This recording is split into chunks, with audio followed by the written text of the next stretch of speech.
नमो हरिहन्ताणं नमो सिद्धानं नमो आयुर्याणं नमो गच्छायानं नमो लोये सवसाहुनं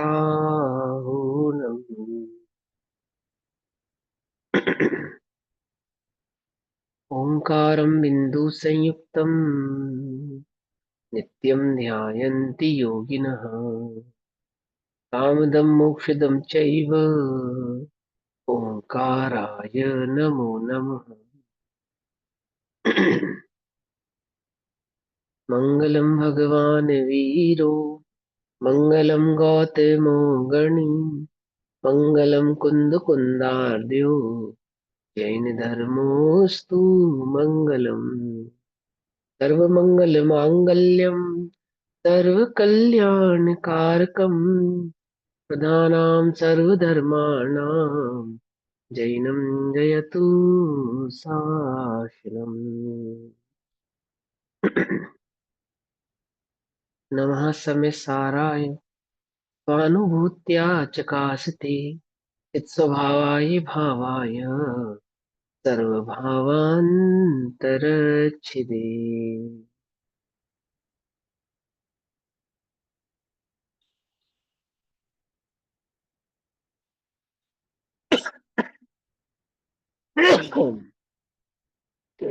हमारी दोपहर कालीन कक्षा का विषय चल रहा है श्री समय सारजी। श्री समय सारजी का स्वाध्याय हम सभी आचार्य अमृत चंद्र देव द्वारा रचित आत्मख्याति टीका के माध्यम से कर रहे हैं। आत्मख्याति टीका में बंद अधिकार पेज नंबर 413 कलश नंबर 175 तक का स्वभाव भाव हमने पढ़ा था। कलश नंबर 175 तक क्या था? सूर्यकांत मणि जिस प्रकार सूर्य का निमित्त पाकर अग्नि में तप्त हो जाती है, उसी प्रकार आत्मा परका निमित्त पाकर तो राग द्वेष करता है, परंतु स्वयं से तो राग द्वेष रूप परिणमित होता नहीं है। स्वयं के आधार से तो राग द्वेष परिणमित होता नहीं। अयम वस्तु स्वभाव उदेति तावत, ऐसा वस्तु स्वभाव प्रकाशमान है, ऐसा स्वभाव वस्तु का बताया बनाया किसी ने नहीं है, ऐसा अनादि से वस्तु का स्वभाव है। अब कलश नंबर 176 में आगे कहते हैं, इति वस्तु स्वभावं संज्ञानी जानाति तेन सह रागादिनत्तात्मनः कुर्यान्नातौ भवति कारकः। क्या कहते हैं? इति स्वयं वस्तु स्वभावम ज्ञानी जानति, अर्थात ज्ञानी ऐसे अपने वस्तु स्वभाव को जानता है। अपने वस्तु स्वभाव को जानता रहता है, अपने स्वभाव को जानता है। स्वयं और पर दोनों ही वस्तु के स्वभाव को भली प्रकार से जानता है। क्या जानता है ज्ञानी? कि राग द्वेष मेरा स्वभाव नहीं है, राग द्वेष को परिणमित होना ये मेरा कार्य नहीं है। ये बात ज्ञानी भली प्रकार से जानता है। तेन सह रागादिन आत्मना न कुर्यात, इसलिए वह रागादि को निज रूप नहीं करता। इसलिए वे राग द्वेष आदि परिणामों को क्या नहीं करता? निज रूप नहीं करता। निज रूप नहीं करता मतलब उनमें ममकार नहीं करता, उनमें एकत्व भाव ममत्व भाव का कर्ता होता नहीं है। अतः कार का न भवती, अतः वह रागादि का कर्ता नहीं है, क्योंकि वह रागादि में क्या नहीं करता? अहमद भाव नहीं धारण करता, एकत्व भाव धारण नहीं करता, इसलिए उन रागादि का वह कर्ता भी होता नहीं है। इसी भाव को गाथा नंबर 280 में आचार्य कुंदकुंदेव कहते हैं। क्या कहते हैं? न राग दोष मोहम कुवद्दिनानि कसाय भावं वा समयप्रणोना सुतेन कारगो तेंसि भावाणम। नहीं है राग द्वेष मोहम, राग द्वेष मोह कुवद्दि करता, नानी ज्ञानी, वा मने अथवा कषाय भाव को। ज्ञानी न राग द्वेष करता है न कषाय भाव करता है। न यह नहीं वह राग देव दोष मोहम अर्थात राग द्वेष मोह कुवद्दि करता नानी।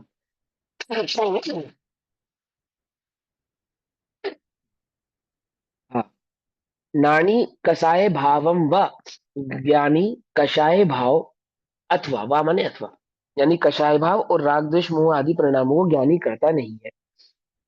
समय पढ़ो, अर्थात स्वयं अपने में समयपण, अर्थात स्वयं अपने में अपणो अपाणम, आत्मा में स्वयं अपने में न नहीं, तो वह तेण उस कार्गो तेंसी भावनम, अर्थात कर्ता उन भावों का, वह स्वयं अपने में उन भावों को कर्ता बनता नहीं है। क्यों नहीं कर्ता बनता? क्योंकि वह राग द्वेष आदि के जो परिणाम है और कषाय जो भाव है उनका कर्ता होता नहीं। कभी राग द्वेष विमोह अगर कषाय भाव जो निज विषय, ज्ञानी स्वयं करता नहीं, इससे न तत्कारक बने। ज्ञानी स्वयं उनका कर्ता होता नहीं है, इसलिए वह उनका कारक भी कर्ता भी बनता नहीं। ज्ञानी राग द्वेष मोह को व कषाय भाव को अपने आप अपने में नहीं करता, अपने आप नहीं करता और अपने में नहीं करता, दो बातें हुई। एक तो क्या है कि आत्मा स्वयं से ही राग द्वेष रूप परिणमित हो जाए, ऐसा नहीं होता। और उनको निज रूप भी नहीं करता, अर्थात जो राग द्वेष मोह आदि परिणाम उत्पन्न भी होते हैं उनमें एकत्व भाव को धारण करता नहीं है, ममत्व भाव को धारण करता नहीं। इसका लक्षण है, ये ज्ञानी का लक्षण है। अज्ञानी क्या करता है? अज्ञानी उस राग द्वेष मोह में निज भाव को, अहम भाव को धारण करता है, ज्ञानी उसमें अहम भाव को धारण करता नहीं। तेन इसलिए वह उन भावों का, किन भावों का, जो कदाचित राग द्वेष आदि परिणाम उत्पन्न हो रहे हैं ना, भाव पर्याय भाव उत्पन्न हुए हैं, कारक अर्थात करता नहीं है। ठीक, यथोक्त अर्थात जैसा कहा वैसे वस्तु स्वभाव को जानता हुआ ज्ञानी अपने शुद्ध स्वभाव से ही च्युत नहीं होता, अलग नहीं होता, भिन्न नहीं होता, च्युत नहीं होता। इसलिए वह राग द्वेष मोह आदि भावों रूप स्वतः परिणमित नहीं होता। ठीक है ना? अपने आप ही राग द्वेष मोह रूप परिणमित हो जाए, ऐसा होता नहीं है। और दूसरे द्वारा भी परिणमित नहीं किया जाता, कोई पुद्गल कर्म का उदय उसको परिणमित करा दे अथवा अन्य कोई इसको परिणमित करा दे, तो ऐसा भी नहीं होता है। इसलिए टंकोत्कीर्ण एक ज्ञायक भाव रूप ज्ञानी राग द्वेष मोह आदि भाव का अकर्ता ही है, ऐसा नियम है। देखो सीधी बात, राग द्वेष मोह आदि के परिणाम है ना? बोले हाँ है। बोले ये जो राग द्वेष मोह आदि के परिणाम है, ज्ञानी इनका करता नहीं है और अज्ञानी इनका करता है। क्या कहा? ज्ञानी इनका करता नहीं है, अज्ञानी इनका करता है। अब दो बातें समझेंगे यहाँ पे। ज्ञानी कहने का मतलब क्या कहने, एक तो वह जो स्वभाव को जानता है उसकी बात कर, तो वो क्या है जो स्वभाव को जानने वाला, वो कैसा है? क्योंकि वह पर पदार्थ में, पर द्रव्य में ममकार अहम अहम एकत्व भाव को धारण नहीं करता है, इसलिए वह उनका कर्ता भी नहीं। कर्ता होने के लिए क्या है? एकत्व भाव होना चाहिए, जो कि उसने किया नहीं, भिन्न जानता है वो अपने को। एक तो ये भाव हो गया। दूसरा, ज्ञानी आत्मा, यानी जो ज्ञान स्वभावी आत्मा है, उसका वह स्वभाव नहीं होने से, वह भाव नहीं होने से, तो जो जिसका स्वभाव नहीं है वह उसका कर्ता भी नहीं है। समझ में बात? क्योंकि कर्ता होने के लिए क्या चाहिए? कर्ता के कर्म में तीन प्रकार के कार्य होने चाहिए ना, तीन प्रकार का कर्म होना चाहिए ना, विपर्य आदि। वह उसमें नहीं होने से वह उसका कर्ता भी होता नहीं। तो क्या कहते हैं कि राग द्वेष मोह आदि का प्राप्य जो भी भाव कार्य है, था ना। हाँ, प्राप्य विकार्य आदि, तो राग द्वेष मोह परिणाम जो है वो आत्मा का स्वभाव नहीं है, एक बात। और दूसरा, हम्म। ज्ञानी को उसमें ममत्व भाव नहीं है, मम भाव नहीं है, अहम भाव नहीं है, इसलिए ज्ञानी उनका कर्ता होता नहीं है, ऐसा नियम है। आत्मा जब ज्ञानी हुआ, अब आत्मा तो स्वभाव से ज्ञानी ही है। आत्मा जब ज्ञानी हुआ मतलब कि जब उसने अपने स्वभाव को जाना, ज्ञान स्वभाव को जाना, है ना? आत्मा जब ज्ञानी हुआ, दैट मीन जब उसे अपने ज्ञान स्वभाव की खबर हुई कि मैं ज्ञान स्वभावी हूं, तब उसने वस्तु का ऐसा स्वभाव जाना कि आत्मा स्वयं तो शुद्ध ही है, ना कि मात्र आत्मा, छह द्रव्य ही शुद्ध है। ठीक है ना? क्योंकि हमें आत्मा की मुख्यता से कथन है, तो आत्मा तो स्वयं शुद्ध ही है और द्रव्य दृष्टि से अपरिणमन स्वरूप है। अपरिणमन स्वरूप है मतलब पर रूप परिणमित नहीं होती। अपरिणमन का मतलब कूटस्थ नहीं होता, समझे? अपरिणमन का मतलब शिला की तरह, पत्थर की तरह कोई परिणमन ही नहीं है उसके अंदर। पत्थर में भी परिणमन है वास्तव में, तो ध्यान से समझा जाए तो अपरिणमन स्वरूप है, अर्थात वह पर रूप परिणमित नहीं होती। माने नहीं, परिणमन स्वरूप, कि वह कोई पर का कार्य करने लगे, पर रूप परिणमित हो जाए, ऐसा वस्तु में स्वभाव नहीं है, ऐसा वस्तु का भाव नहीं। ठीक है ना? तो द्रव्य दृष्टि से अपरिणमन स्वरूप है। अपरिणमन के दो अर्थ होते हैं, एक तो ये कि वह पर रूप परिणमित नहीं होती। दूसरी बात, जो द्रव्य दृष्टि की बात कही जाती है, वहां पे जो आत्मा का पर्याय भाव है, पर्याय स्वरूप है, उसको गौण किया जाता है, उसको गौण रख के बात कही जाती है। ध्रुव स्वभाव की बात की जाती है और पर्याय स्वभाव को गौण करके कहा जाता है, इसलिए वहां पे अपरिणमन ऐसा भी कहा जाता है। तो अपरिणमन से कोई ये समझ ले कि निष्क्रिय भी द्रव्य तो पर्याय कहते हैं ना, रहित है। निष्क्रिय भी तो कहते हैं ना द्रव्य स्वभाव से। निष्क्रिय कहते हैं। तो अब कोई, अपरिणमन। हाँ, निष्क्रिय समझ के कोई ये समझ ले कि वस्तु में पर्याय ही नहीं है, ऐसा नहीं है। हाँ। नहीं, निष्क्रिय समझ के या अपरिणमन पढ़ के कोई ऐसा ही निर्णय कर ले कि वह जो वस्तु है वो पर्याय रहित है, तो ऐसा नहीं। हम्म। ठीक है ना? द्रव्य ऐसा नहीं। स्वभाव पूर्ण से न्यायिक निष्क्रिय हो है गया और ना। पर्याय स्वभाव से परिणमन स्वरूप है, निष्क्रिय नहीं हाँ, है। हाँ। जिस समय वो द्रव्य स्वभाव से अपरिणमन स्वभावी है, उसी समय परिणमन स्वभावी भी है। जिस समय निष्क्रिय है, उसी समय अनिष्क्रिय भी है। ठीक है ना? तो कैसे है भाई? जैसे स्वर्ण, स्वर्ण भाव से स्वर्णमय ही है, अन्य किसी धातु में होता नहीं है, लेकिन पर्याय की अपेक्षा से वो किसी ना किसी फॉर्म में रहेगा ना। वो जो किसी ना किसी फॉर्म में है, बस उसकी बात कर रहे हैं वो वहां पे। तो कहते हैं कि स्वर्ण तो स्वर्ण ही है, उसने तो अपने भाव को बदला नहीं। आत्मा तो आत्मा ही है, आत्मा तो कोई पर रूप हुआ नहीं, पर का तो कोई कार्य उसने किया नहीं, राग द्वेष रूप तो वह परिणमित हुआ नहीं। तो वह कैसा हो गया? अपरिणमन स्वभावी हो गया। तो द्रव्य दृष्टि से अपरिणमन स्वरूप है, और पर्याय दृष्टि से पर द्रव्य के निमित्त रूप रागादिक रूप परिणमित होता है। ठीक है ना? आगे बात, वो भी निमित्त रूप है, परिणमित होता नहीं है वास्तव में। देखो ध्यान से समझो, पर्याय दृष्टि से पर द्रव्य के निमित्त से, पहली बात तो क्या, पर द्रव्य के निमित्त से, तो पर द्रव्य के निमित्त से कहने पर यह बात स्पष्ट हो जाती है पहले ही हमको, कि कोई पर द्रव्य तो आत्मा को परिणमित कराता नहीं है। सिर्फ आत्मा का जब परिणमन होता है तो उसमें पर द्रव्य का निमित्त यानी कि आरोप मात्र, एक बात। ठीक। और परिणमन स्वरूप परिणमित होता है, रागादि रूप परिणमित होता है, यानी आत्मा स्वयं रागादि रूप परिणमित होता है। अब राग रूप परिणमित होता है, कहने का तात्पर्य क्या है? सिर्फ इतना ही है कि पर में ममकार स्थापित करता है। आपका राग पता है क्या है? राग कोई वस्तु नहीं है। राग और द्वेष कोई कोई ऐसी चीज नहीं है कि आत्मा में राग द्वेष था और निकाल के अलग कर दिया। ऐसा कुछ नहीं है, बस इतनी सी बात। आपने जो पर में ममत भाव धारण किया ना, बस उसी का नाम राग है। और उसी ममत को जब अपने में धारण किया तो उसका नाम वीतराग है। क्या कहा? मेरी बात समझे? देखो, ये वस्तु मेरी है, मेरी है। पहली बात तो ये वस्तु किसकी है? किसी की नहीं है। पहले तो ये नियम है, पहला नियम तो ये किसी की नहीं है। फिर दूसरा नियम, अगर वस्तु की बात करें तो पुद्गल की है, क्योंकि पुद्गल से निर्मित हुई है इसलिए पुद्गल की है। ठीक है? अब तीसरी बात, इस लोक में इसका स्वामी मैं हूं।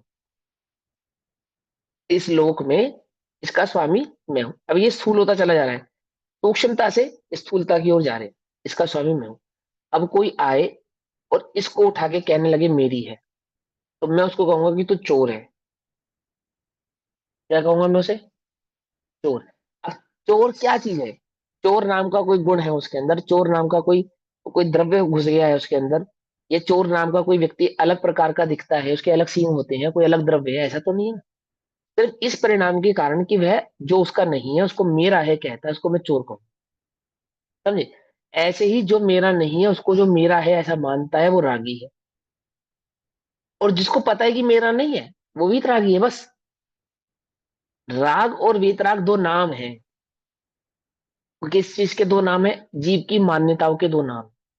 एक मान्यता ऐसी जो पर में ममत्व भाव को धारण करती है, एक मान्यता ऐसी जो स्वयं में ममत्व भाव को धारण करती है, हम एक को स्वयं एकत्व को धारण करती है।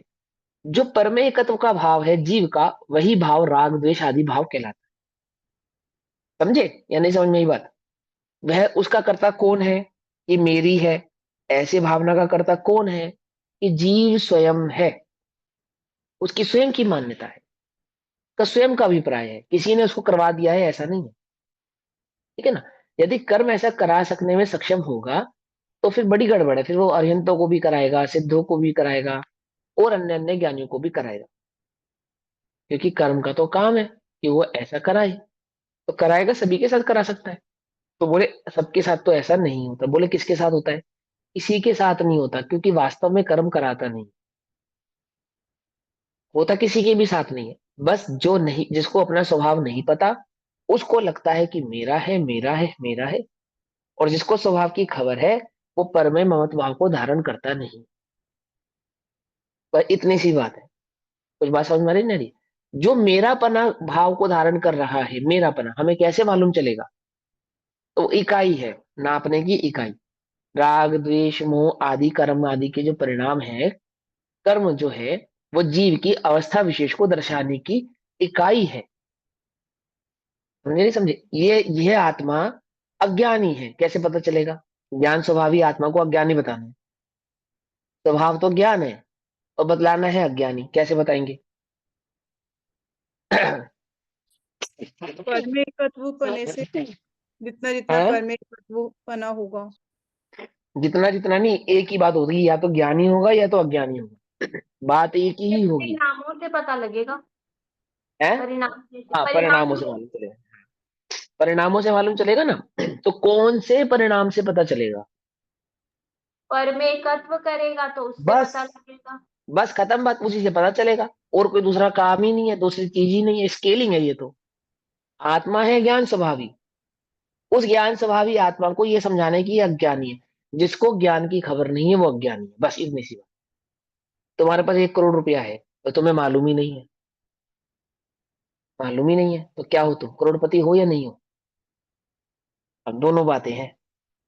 तुम्हें खबर नहीं है उसकी अपेक्षा से तुम करोड़पति नहीं हो। क्योंकि करोड़पति की, तुम करोड़पति के स्वामी हो, तुम्हारे पास है इसलिए करोड़पति भी हो।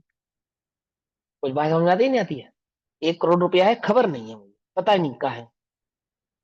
फिर अब क्या मानूं मैं अपने को, करोड़पति मानूं या नहीं मानूं? जिसे करोड़पति की खबर है वो करोड़पति, और जिसे उस करोड़पति की खबर नहीं है वो गरीब भिखारी, या जो भी अन्य अन्य अन्य भाव से उसको कहेंगे।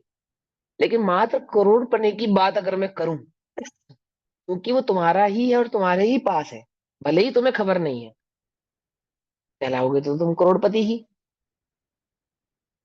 समझे नहीं समझे? दादा उदाहरण देते थे, 1 करोड़पति का लड़का बचपन में खो गया, और किसके पास चला गया? रिक्शे वाले के पास चला गया। और वो रिक्शे वाला जो बच्चा है, वो बड़ा होकर रिक्शा चलाने लगा। और जिसका वो वारिस था, वो मरते समय उस बच्चे के समय नाम अपनी पूरी वसीयत कर गया, करोड़पति की वसीयत। अब वो करोड़पति रिक्शे वाला है, या वो रिक्शे वाला करोड़पति है? कुछ बात समझ में नहीं आती है? बहुत सिंपल सी बात है। जिसे खबर नहीं है उसको नहीं है ऐसा भी कहते हैं, है ना। और चूंकि वह स्वामी ही उसका है, उसी का स्वामी है, तो वह उसका स्वामी तो होने के कारण वह उसका है ऐसा ही भी कहलाता है। तो ज्ञान आत्मा का ही स्वभाव है, इसलिए आत्मा ज्ञानी ही है।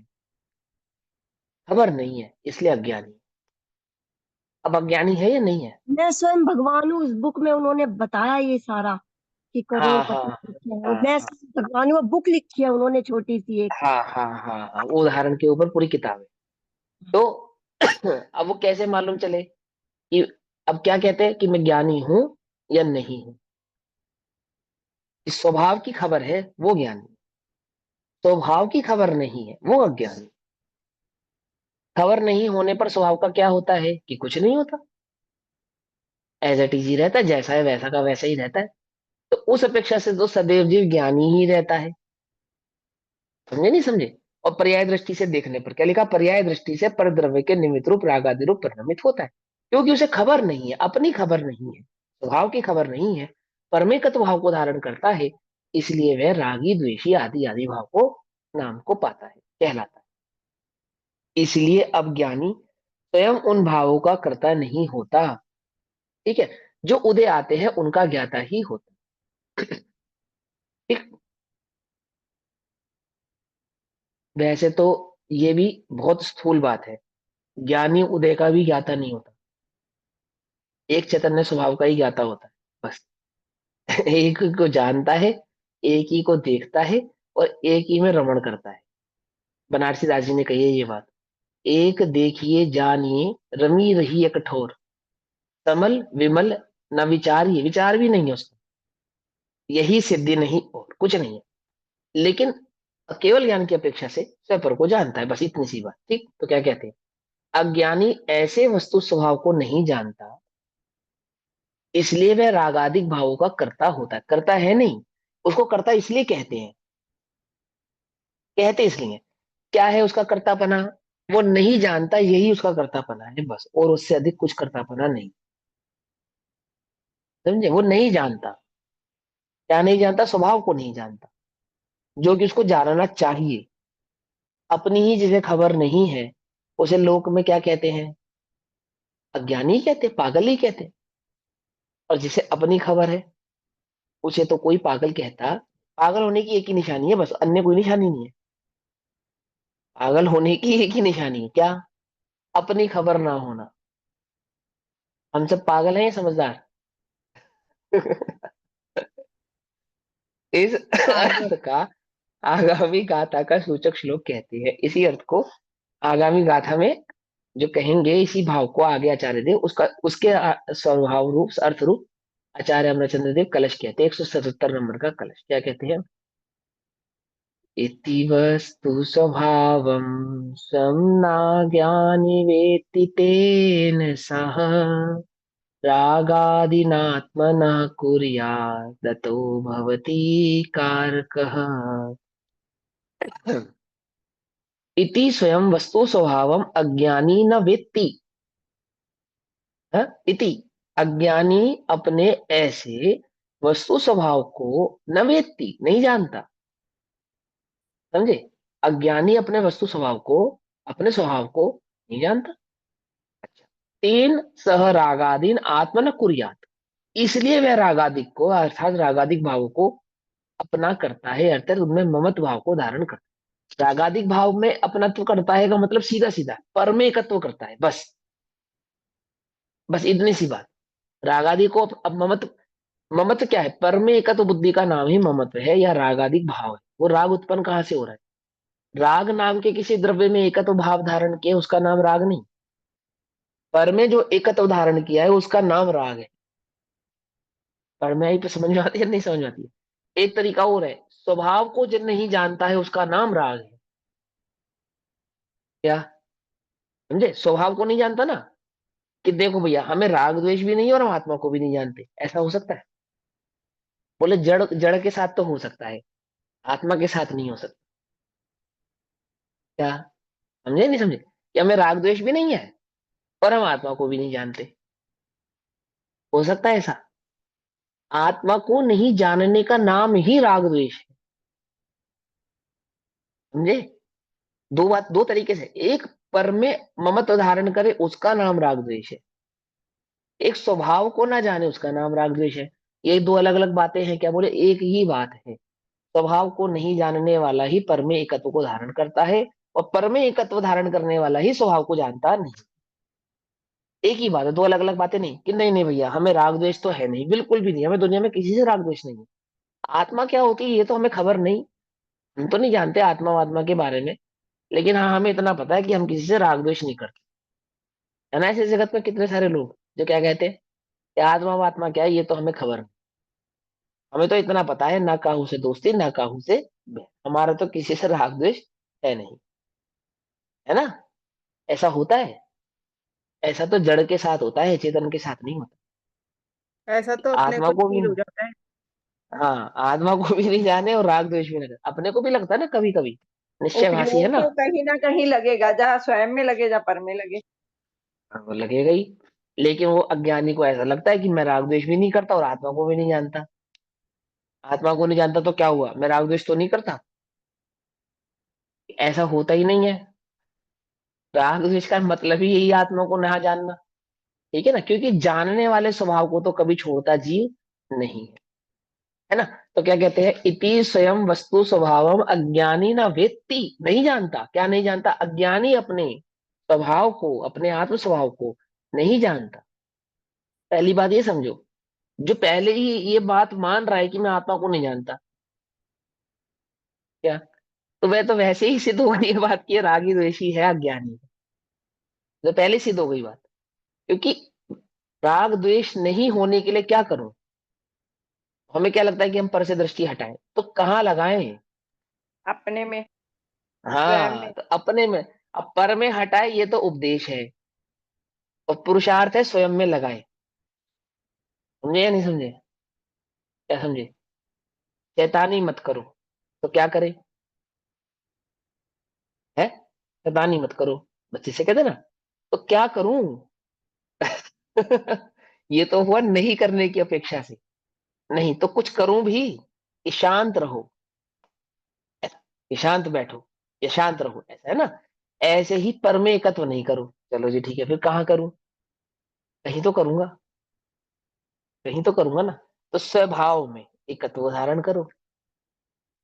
अब पर में एकत्व मत करो, ये तो उपदेश है, और स्वयं में एकत्व धारण करे ये पुरुषार्थ है। तो समझ में आई बात? तो क्या कहते हैं, अज्ञानी अपने ऐसे वस्तु स्वभाव को नहीं जानता। तेन सह रागादीन आत्मन कुर्यात, इसलिए वह रागादि को अपना करता है, अर्थात उनमें ममकार भाव को धारण करता है, अतः कारक भवति, अतः वह उनका कर्ता होता है। ठीक है, कर्ता माने क्या, उनमें एकत्व भाव को धारण करता है, इसी का नाम करता है, बस। पहले एकत्व भाव धारण करेगा और फिर कर्ता बनेगा, दो अलग अलग बातें नहीं है, समझाने की शैली है ये। उनमें एकत्व भाव को धारण करना ही उनका कर्तापना होना है। पर पदार्थ में कोई जीव कुछ कर सकता है, ऐसा नहीं, ऐसा नहीं। आपको चोर जितनी सजा मिले उसके लिए बस इतना ही है, काफी है कि आप चोर से दोस्ती कर ले। क्या कहा? कुछ बात समझे नहीं? आपको चोर जैसी सजा मिले, उसके लिए इतना ही काफी है कि आप चोर से मित्रता कर ले। आपकी मित्रता सिद्ध हो जाएगी, तो आप आपो आप ही चोर भी सिद्ध हो जाएंगे। समझे नहीं समझे? अब वो चोर है या नहीं है, वास्तव में तो चोर नहीं है, मात्र चोर से दोस्ती करने पर कोई चोर हो जाता नहीं, है ना। लेकिन चोर के दोस्ती के होने के कारण सब उसे क्या कहते हैं, चोर ही कहते हैं, है ना। ऐसे ही मात्र पर में एकत्व भाव को धारण करने से यह उसका कर्ता बन जाता है। कोई पर पदार्थ का कर्ता होता है, ऐसा नहीं होता, नहीं। कर्ता कहते किसे है, बस इसी का नाम करता है कि उसने पर पदार्थ में, पर द्रव्य में एकत्व भाव को धारण किया, ममत भाव को धारण किया है, उसमें जो ममकार भाव धारण किया है, उसी ही का नाम कर्तापना है। अब उसमें होने वाले सारे परिणमनों को अपना परिणमन जानता है। बात समझ में नहीं? जिससे जीव मोह करता है, उसमें होने वाले सभी परिणमन को मेरा ही परिणमन हो मानो, ऐसा मानता है। देह में परिणमन है ना, देह का परिणमन, उस देह के परिणमन को किसका परिणमन मानता है? अपना ही परिणमन मानता है। मानता नहीं मानता है? तो देह के परिणमन से आत्मा का परिणमन होता है क्या? उनका परिणमन और देह का परिणमन तो एक साथ एक जैसा होता नहीं, अलग अलग है दोनों, है। और आत्मा चाहे तो देह जैसा परिणमन कर सकती है क्या, अथवा देह का परिणमन कर सकती है क्या? ये चाह कर भी नहीं कर सकती। तो भी उस आत्मा को इस देह का कर्ता कर, क्यों कहा? ये जो ममत्व तो है ना, इसका बस इतना ही काफी है, यही इसका कर्ता बनने के लिए बहुत है, इनफ है। समझे नहीं समझे? बात समझ में आती है ना, आती है? अब क्या कहते हैं, अब इसी अर्थ को गाथा में कहते हैं, गाथा नंबर 281, 281 नंबर की गाथा में कहते हैं, राग मही या दोष मही या कसायम कम्मे सुचेव जे भावा। रागमय, द्वेषमय, कषाय भाव, जो ये भाव है ना, रागमही या दोषमही या कसाय कम्मे सुचेव जे भावा, ते हिमदूपर्णमन्तो रागादिबंददी पूर्णोवी। राग द्वेष, यही परिणमन, इस रूप का परिणमन ही बंद आदि का कारण बनता है। पर राग द्वेष कषाय कर्म निमित्त होवे भाव जो, उन रूप जो जीव परिणमे, फिर बांधता रागादि को। पूर्ण माने फिर से राग द्वेष को बांधता है। कैसे? जब उन रूप वो जीव परिणमित होता है। परिणमित होता है मतलब कैसा परिणमित होता है? ममकार का नाम ही परिणमन करना है। देखो एक बात समझा। क्रोध कषाय का उदय आया, ठीक? तो क्रोध कषाय के उदय में ज्ञानी हो चाहे अज्ञानी हो, दोनों का परिणमन तो क्रोध कषाय रूप ही होगा। क्या कहा? फिर बोलो। क्रोध कषाय का उदय आया, और क्रोध कषाय के उदय में अज्ञानी का परिणमन जैसा होगा, ज्ञानी का भी वैसा ही परिणमन होगा, क्योंकि उदय अनुसार होगा ना। अब यहाँ कह रहे जो उस रूप परिणमता है वो बनता है, लेकिन ज्ञानी बनता नहीं और अज्ञानी बनता है। हमने तो पढ़ा है जो उस रूप परिणमता है वो बनता है। तो परिणमनता है, पर रूप परिणमता है, उसका मतलब क्या है? उसका क्या अर्थ है? कि उसका सीधा कोई सीधा अर्थ स्वभाव ही इतना नहीं सा, मानता उसे अपना। बस इतना ही है कि उसको स्व और पर का भेद है, और एक को स्व पर के भेद की खबर नहीं। उदय अनुसार परिणमन होगा, वो तो बात पक्की है। पकड़ में ही बात में। जैसे अरियंत भगवान, अरियंत भगवान है ना, वो क्या कर रहे हैं? उदय अनुसार परिणमित हो रहे हैं बस। जो समोशरण है और जो दिव्य धनी है, वो सत्ता है। उदय का परिणमन है ना, उदय है ना उनका, उनके पुण्य कर्म का जो उदय है, उस पुण्य उदय कर पृथ्वी कर्म प्रकृति का उदय है। तो तीर्थंकर कर्म प्रकृति के उदय में जो है भगवान है, चैतन्य भगवान है, आत्मा, वो कैसा परिणमित होगा? दिव्य ध्वनि किसकी कीर्ति है? दिव्य ध्वनि किसकी कीर्ति है? अरे सॉन्ग बोलो से। ना, दिव्य ध्वनि किसकी कीर्ति है? सॉन्ग से। हरिहंत है भगवान किसकी? की। राम सर से शंकर बात। भगवान की। हाँ, आर्यन भगवान की कीर्ति है। कौन से आर्यन भगवान की कीर्ति है? केवलियों तीर्थंकर में, मतलब भगवान। मुख्यता से तीर्थंकरों की कीर्ति है। वैसे तो अन्य केवलियों की भी कीर्ति है, पर मुख्यता से तीर्थंकर भगवान की कीर्ति है। अच्छा, ठीक है। ये तीर्थंकर, ये कौन सी आत्मा तीर्थंकर होती है? कोई भी हो सकती है। बोलो, कर्म कोई सी प्रकृति कौन देश सी वाले आत्मा? बोल रहे हाँ, हैं। यस। तीर्थंकर पना, दिव्य ध्वनि पना तो वास्तव में कर्म प्रकृति है, आत्म स्वभाव नहीं है। कुछ बात समझ में आ रही नहीं? आ रही है बात? दिव्य ध्वनि का खिरना अथवा उनका तीर्थंकर पदवी को पाना, प्राप्त होना, वह तो वास्तव में कर्म का उदय है। तीर्थंकर नाम कर्म प्रकृति का उदय है ना वो। नाम कर्म की प्रकृति है ना तीर्थंकर, नाम कर्म की प्रकृति। क्या करेगी वो? क्या काम है उसका? क्या तीर्थंकर नाम कर्म की प्रकृति आत्मा का स्वभाव है? बोलो, नहीं है। तो तीर्थंकर भगवान को ये बात नहीं मालूम कि ये मेरा स्वभाव नहीं है? मालूम है। मालूम है ना। तो उस रूप परिणमित क्यों होते हैं? कर्म के उदय के अनुसार। हाँ, तो वास्तव में वे परिणमित होते ही नहीं है। बात तो ये है। क्या कह रहे हैं? ये जो हम उनको उस रूप परिणमित होना कह रहे हैं, ये व्यवहार है। कायदे में तो वे इस रूप परिणमित हुए नहीं, क्योंकि परिणमन होने का असली मतलब तो सिर्फ इतना ही है, ममकार। पर पदार्थ में, पर कर्म उदय में, कर्म के उदय में जो ममत्व भाव धारण करता है, उसको पर रूप परिणमित होना कहते हैं। जो पर के उदय में ममत्व एकत्व को धारण नहीं करते, वो उस रूप परिणमित होते भी नहीं है। क्या कहा? कुछ बात समझ में आती है, नहीं समझ में आती है? ज्ञानी नहीं परिणमन करता तो अरिहंत कैसे करेंगे? हाँ, ज्ञानी अज्ञानी भी नहीं करता। वो भी तो उसका भी ज्ञानी है। ज्ञाता, है ना? उसका भी अब वो ज्ञाता ही परिणमन होने, रहता है। जो पर कर्म उदय में हो रहा है वो होता रहेगा, लेकिन वो अपने आप, हाँ, अपने स्वभाव में लीन रहता परिणमन किसको कहते हैं, मैं ये समझाना चाहता हूँ। मैं ये समझाना चाहता हूँ, यहाँ पे मूल बात को समझना बड़े ध्यान से। कि कायदे में, ये कायदे में इन वापस सेंस से वास्तव शॉर्ट में। वापस से क्लियर कर दो इन शॉर्ट। हाँ वापस से। हाँ, मैं बता रहा हूँ, कोई बात नहीं। ये बात समझ में आ जाएगी तो फिर बात ही क्या है। देखो सुनो क्या कहते हैं। पहले मैं गाथा पढ़ता हूँ फिर से, ठीक? पर राग द्वेष कषाय कर्म निमित्त होवे भाव जो, रूप जो जीव परिणमे, फिर बांधता रागादि को। है ना? तो भैया बात यह है। हाँ अभी आपने लास्ट में एक सेंटेंस बोला, ये हाँ सेंटेंस बोला। बोला कि अज्ञानी भी नहीं परिणमता वास्तव में, तो वो किस हाँ, अपेक्षा से बोला, वो क्लियर करो एक दोनों बार। बातें बता रहा हूँ ना, बता रहा हूँ ना, ध्यान से सुनो। सबसे पहले हम परिणमे, परिणमे का अर्थ करेंगे। पहले हम परिणमे को समझेंगे कि परिणमन कहते किसको है ना। तो परिणमन के दो अर्थ होते हैं। एक, जैसा कर्म का उदय आवे वैसा परिणमन हो जावे। तो ऐसा परिणमन क्या मात्र अज्ञानी को होता है या ज्ञानी को भी होता है?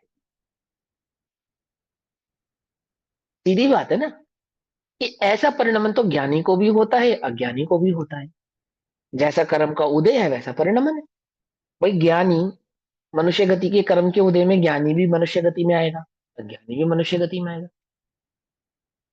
पुरुष आदि जो उपाधिक भाव है वो ज्ञानी को भी होंगे, अज्ञानी को भी होंगे। है ना? भाई कोई ज्ञानी पुरुष से विवाह करेगा, ज्ञानी पुरुष पुरुष से विवाह करेगा, स्त्री से करेगा। और अज्ञानी पुरुष किससे विवाह करेगा? क्योंकि वो तो अज्ञानी है, उसको तो खबर ही नहीं है, तो वो पुरुष से विवाह करेगा, स्त्री से करेगा ही नहीं। ऐसा तो नहीं है ना। वो तो पर्यायगत योग्यता का जैसा उदय होगा, वो ज्ञानी और अज्ञानी दोनों को समान होगा और समान रूप से वो परिणमित होगा। जैसे श्री कृष्ण मिथ्या दृष्टि है ना, अर्धचक्री है, और कोई अर्धचक्री सम्यक दृष्टि हो सकता है ना, कोई बड़ी बात तो नहीं है ना। अर्धचक्रीय सम्यक दृष्टि है, तो उस अर्धचक्री का जो परिणमन है सम्यक दृष्टि का, और ये जो श्री कृष्ण का परिणमन होगा मिथ्या दृष्टि का, इन दोनों के परिणमन में क्या भिन्नता होगी? उसके पास चक्र ज्यादा होगा, इसके पास चक्र कम होगा, उसके पास खंड ज्यादा होंगे, इसके पास खंड कम होगा, क्या होगा? सॉरी, क्या भेद होंगे दोनों में? वही एकत्व बुद्धि का ही फर्क है दोनों में बस। अपने कर्मों के एकत्व उदय के बुद्धि का। अनुसार ही परिणमन हो एक गए। बात परिणमन की चल रही है अभी, पहले आप परिणमन बताओ कि जैसे जैसे तीन खंड को एक सम्यक दृष्टि जिस प्रकार से छह खंड को जीतता है, एक मिथ्या दृष्टि भी अपने तीन खंड को उसी प्रकार से जीतेगा ना, अथवा छह खंड को जीतेगा तो उसी प्रकार से जीतेगा ना। जो आयुध आदि शालाओं में उसको प्रकट होगा, जितना भी जो भी निधियां उसको प्राप्त होगी, उन निधियों का जो भोग उपभोग है, वो अज्ञानी और ज्ञानी अलग अलग रीति से तो नहीं करेगा ना। तात्पर्य यह है कहने का कि क्या, चाहे कर्म का उदय ज्ञानी को हो और चाहे कर्म का उदय अज्ञानी को हो, दोनों का जो परिणमन है, कर्म के उदय से होने वाला परिणमन तो दोनों का समान ही होने वाला है, अलग अलग तो होने वाला नहीं है। तो कायदे में वास्तव में तो उसको ज्ञानी परिणमन कह। अपना मानकर भोगता है और जो ज्ञानी है वो उसको भिन्न जानता है। अभी परिणमन की बात चल रही है एक बार क्लियर हो जाए। है ना? अभी परिणमन की बात चल रही है। अभी अभी सिर्फ इतनी बात चल रही है कि जैसा कर्म का उदय और वैसा परिणमन होना, ये क्या सिर्फ अज्ञानी के साथ ही होता है नहीं, या दोनों ज्ञानी के के साथ साथ भी एक होता है? जैसा होता है। हाँ, दोनों ये के समझ साथ आ एक रहे हैं। जैसा। तो इसको परिणमन नहीं कहते हैं, इसको परिणमन नहीं कहते हैं। यहाँ जो बात लिखी है, उन रूप जो जीव परिणमे, फिर बांधता रागादि को। रागादि रूप बंधने का जो परिणमन है, उसका वास्तविक अर्थ क्या है?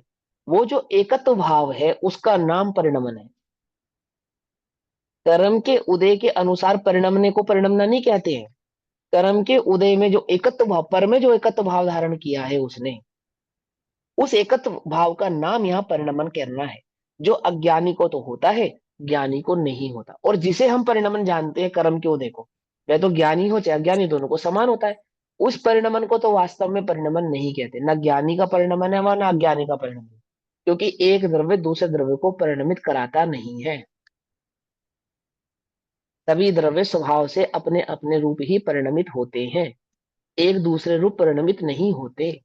परंतु कर्म के उदय के अनुसार जो परिणमन कहा जाता है, वो तो व्यवहार भाषा है।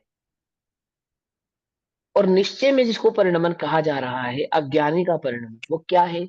उस एकत्व भाव का नाम यहाँ पे परिणमन, जो उसने पर में एकत्व धारण किया है ना, वो परिणमन है। देखो द्रव्यलिंगी क्या कर रहा है? कर्म के उदय का परिणमन। तो कर्म के उदय अनुसार क्या परिणमन हो रहा है उसको? द्रव्य लिंग 28 गुण आदि का पालन कर रहा है, सब कुछ है ना, निर्दोष पालन कर, तो कर्म क्यों नहीं काट पा रहा, निर्जरा क्यों नहीं कर पा रहा, बोलो। क्योंकि और एक पढ़ते उसी उससे की मेरे जगह, सर तो बहुत जानता। क्योंकि एक्चुअल परिणमन तो परधर्म में है, हाँ उसका नाम परिणमन है।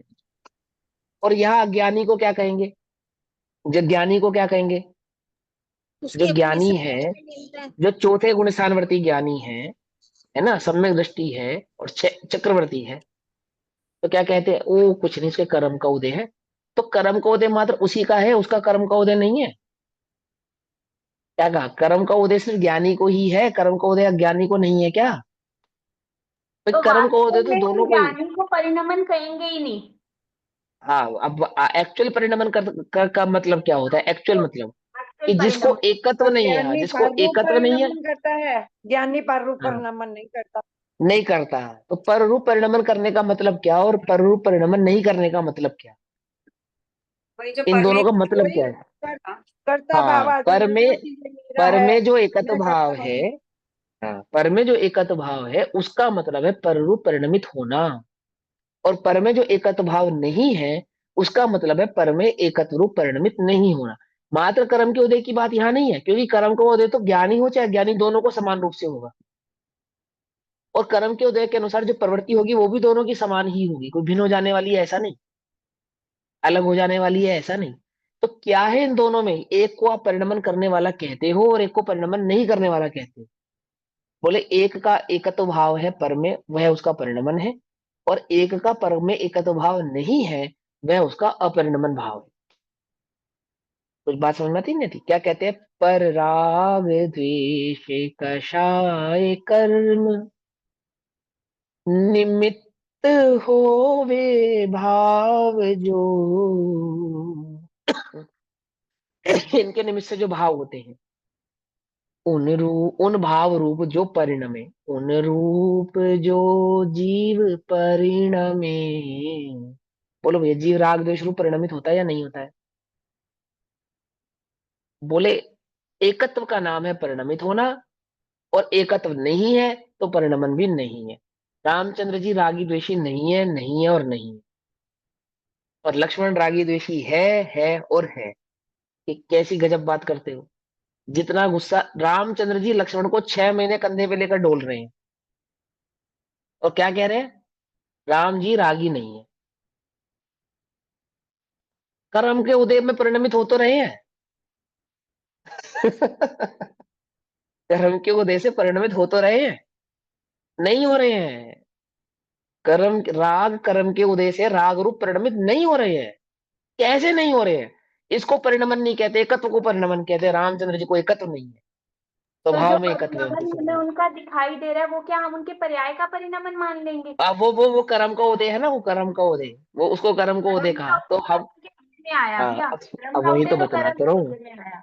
फिर वही तो बात अभी समझाया ना, दो प्रकार का परिणमन, एक हाँ परिणमन जो हाँ। कर्म के उदय को कहते हैं, तो जो हम्म। कर्म के उदय का परिणमन है वो तो ज्ञानी हो चाहे अज्ञानी हो दोनों को ही है। दोनों को आता है, कर्म के उदय हाँ का परिणमन दोनों को आया, लेकिन दोनों को बाहर ही में है। परिणमन नजर तो आ रहे हैं ना राम जी के भी।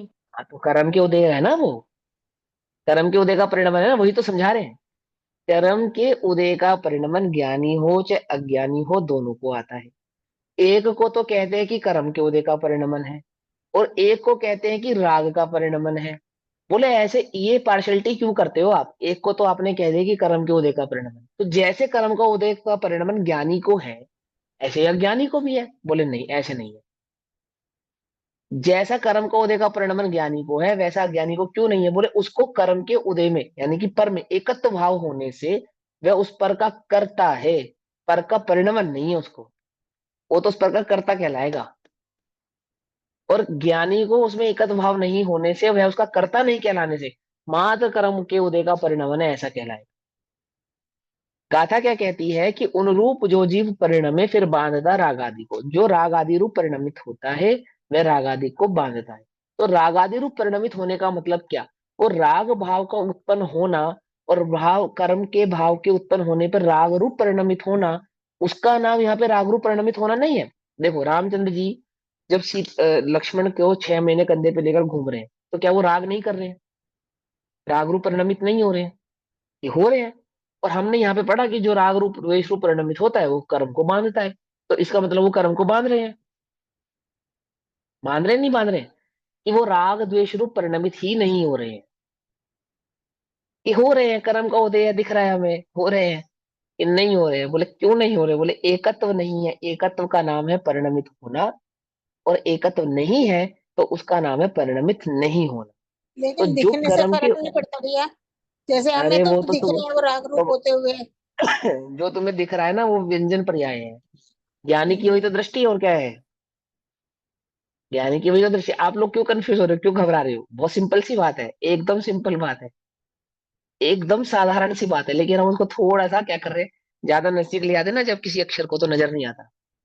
थोड़ा सा दूर ले खड़े जाओ तो नजर आएगा। समझे नहीं समझे? आंख का काम है देखना, लेकिन एक उचित दूरी से देखोगे तो भी तो समझ में आएगी बात। भैया ज्यादा अभी हम नजदीक ले आओगे पीछे तो भी दिखेगी नहीं। हाँ पीछे अभी हम ये बात क्लियर करते भी तो आ रहे कि जिसने अनंतानुबंधित मिथ्यात्व का भाव कर लिया उसे ज्ञानी को निर्बंध ही कहाँ है अपना समय सारणी हाँ में। हाँ, बंद का है, हाँ बिल्कुल वही और का है। निर्बंध कहाँ है हाँ तो वो उसे उस हाँ अपेक्षा से बंध है ही नहीं, अब वो बाहर में राग द्वेष, हाँ। उसको इसने तो हम निर्बंध यहाँ कह पे, दिया। अब इस गाथा में जो परिणमे, परिणमन किसको कहते हैं? आप जो परिणमन कर रहे हैं, लो जी मैंने परिणमन छोड़ दिया, ऐसा नहीं है। आमुक सॉरी, आमुक, आमुक परिणमन का नाम परिणमन नहीं है, ये कहना चाहते हैं। राग रूप परिणमित होगा उसका नाम परिणमन नहीं है, राग रूप परिणमन नहीं हो इसका नाम परिणमन नहीं है। परिणमन नाम किसका है?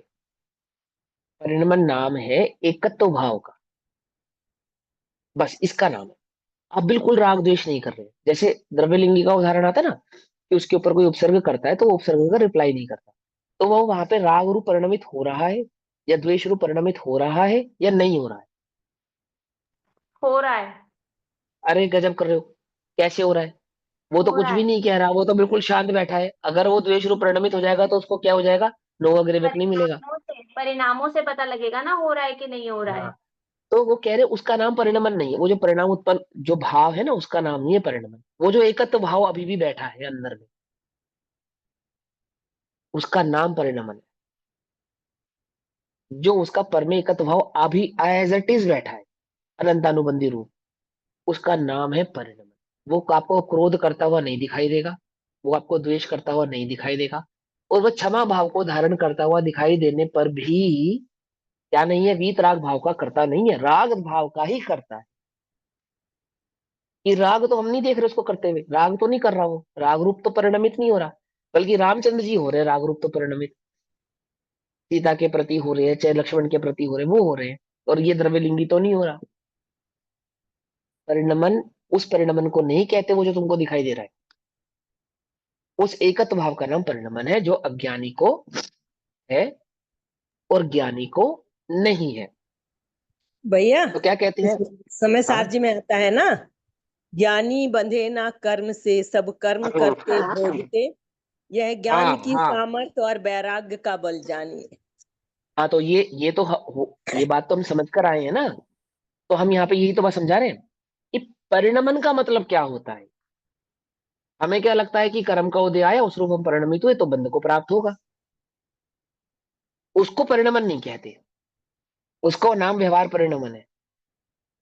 देखो, एक कर्म का उदय आया और आत्मा का कर्म के उदय अनुसार परिणमन हुआ, तो एक द्रव्य दूसरे द्रव्य का परिणमन करा सकता है क्या? ये तो दोनों की स्वतंत्र योग्यता है ना परिणमित होने की, आत्मा की उस रूप होने की और पुद्गल की उस रूप होने की, दोनों की स्वतंत्र योग्यता है। तो एक द्रव्य दूसरे द्रव्य को परिणमित नहीं कराता, एक बात तो ये हो गई। तो वो राग द्वेष रूप जो बंधन को प्राप्त हो रहा है कोई भी जीव, उस राग द्वेष आदि के उदय में समझे ना, उन रूप जो जीव परिणमे फिर बांधता राग आदि को, इन रूप जो परिणमे पर राग द्वेष कषाय कर्म निमित्त होवे भाव, जो कर्म के निमित्त से जो भाव उत्पन्न होते हैं, उन भाव रूप जो परिणमित होता है। तो वहां पे परिणमन होने का मतलब क्या है? उस भाव रूप परिणमित तो ज्ञानी भी होते हैं और अज्ञानी भी होते हैं। क्रोध कषाय का उदय आने पर क्रोध रूप परिणमित ज्ञानी भी होगा अज्ञानी भी होगा, उसका परिणमन नाम नहीं है। परिणमन नाम है एकत्व भाव का। ज्ञानी को एकत्व नहीं है, अज्ञानी को एकत्व, उसका नाम यहाँ पे परिणमन है। अंतर समझ में आ रहा है नहीं आ रहा है? या नहीं समझ में आ रहा है? जैसा परिणमन ज्ञानी को है ऐसा अज्ञानी को है। क्या कहा? कर्म के उदय की अपेक्षा से। लेकिन ज्ञानी अपरिणामी है, अज्ञानी परिणामी है। मतलब एकत्व भाव जिसने धारण किया है उसको परिणमन है, जिसने एकत्व भाव को धारण नहीं किया है उसको परिणमन भी नहीं। परिणमन करता हुआ दिखाई देने पर भी, क्योंकि वो वास्तविक परिणमन नहीं है।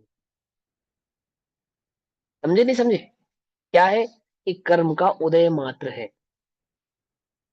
ऐसा रो रागे च द्वेषे च कषाय कर्मसु च एवं। राग द्वेष और कषाय कर्मों होने पर, अर्थात उनके उदय होने पर, देखो फिर से बोलते हैं, राग द्वेष और कषाय कर्मों के होने पर अर्थात उनके उदय होने पर जो भाव होते हैं उन रूप परिणमित होता हुआ अज्ञानी। तो ज्ञानी उन रूप परिणमित नहीं होता? बोलो।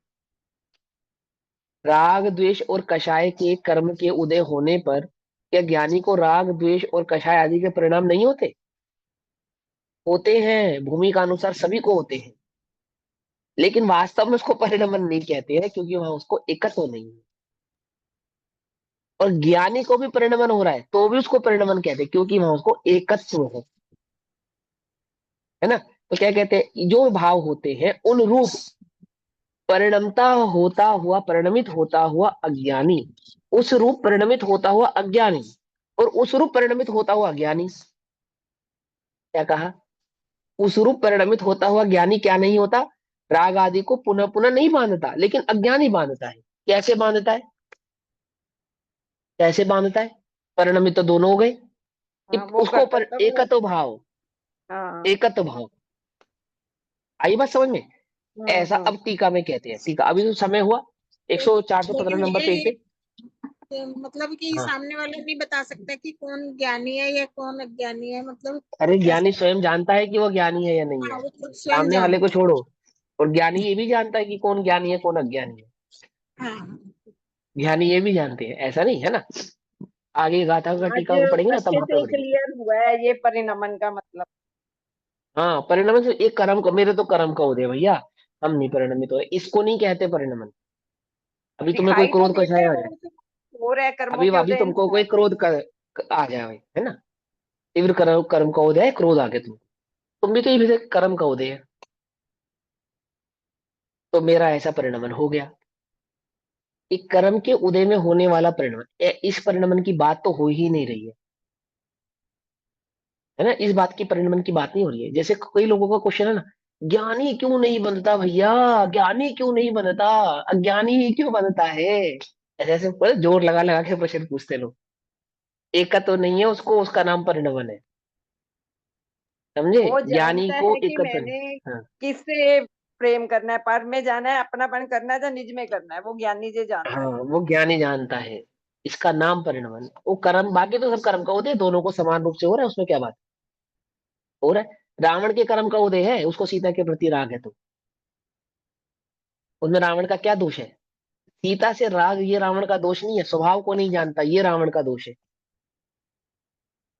क्या कहा? जैसे रामचंद्र जी को सीता से राग है, ये रामचंद्र जी का दोष नहीं है, निर्दोष है वो, कि स्वभाव को जानते हैं इसलिए निर्दोष है। अब ठीक है, जगत में पराई स्त्री के प्रति रागवादी भाव करे उसको बुरा कहेंगे, पर वास्तविक दोष तो यही है कि स्वभाव को नहीं जानता, बस। और अब वो पूज्य हो जाएगा, जगत पूज्य क्यों हो जाएगा? तीर्थंकर हो जाएगा, जगत पूज्य स्वभाव को जानने के कारण हो जाएगा, बस खत्म बात। जब स्वभाव को नहीं जानता था, अब स्वभाव को जानता है। अब स्वभाव को जानने के बाद वो चक्रवर्ती नहीं होगा या अन्य किसी पर्याय में नहीं जाएगा, इसका तो कोई नियम नहीं है। जैसा कर्म का उदय शेष होगा वैसे वैसी अवस्था को प्राप्त भी होगा। तो भी वह परिणमने वाला नहीं है, अपरिणामी है, अर्थात पर में एकत्व भाव को धारण करने वाला नहीं है। इसका नाम है अपरिणामी। समझे नहीं समझे? ठीक। जो बाकी स्वभाव चर्चा को कल करते जानता है वो हैं। बंधता नहीं है, जो स्वभाव को नहीं जानता वो बंधता है। वो बनता है, बस वो बनता है। ओम नमः सिद्धि। निज निधि निज में बताई यह अनंत उपकार है, उसके लिए जिनवाणी माँ को वंदना।